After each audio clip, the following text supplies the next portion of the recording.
Are we truly living in an enlightened society? A society which is free from prejudice and discrimination? If yes, then why is that woman lurking in empty alleyways? Who is she? She is of no importance, only another prostitute waiting under the streetlight for the unknown. This is a common scenario in any country of the world, and Bangladesh is no different.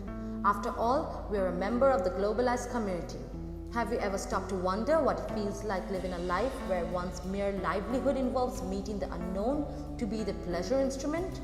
It is hard for us to comprehend a life where socially implicated injustice is just another day in our lives. So where do they come from? Certainly not from a social family constitution. In this concrete maze full of towering blocks and bricks, we ignore these vulnerable women who are abandoned by the family and civilized society.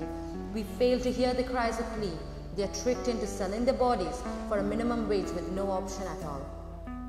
Where they really come from is the disregard of family and the promise of a better future.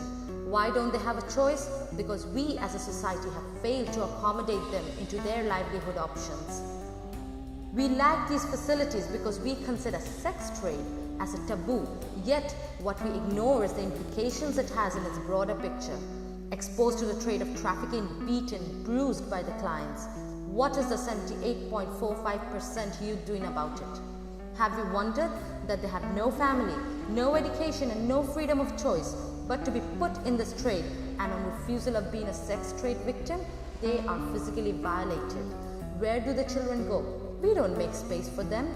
And in turn, it's these ignored souls that roam the streets at the night and become vulnerable to criminal activity. 41 years of independence, and we still haven't been able to become a fully civilized nation because we still haven't acknowledged the existence of these ignored untouchables. So we, the youth of this nation, are trying to bridge the differences between us and the neglected, unseen and unheard women of our society.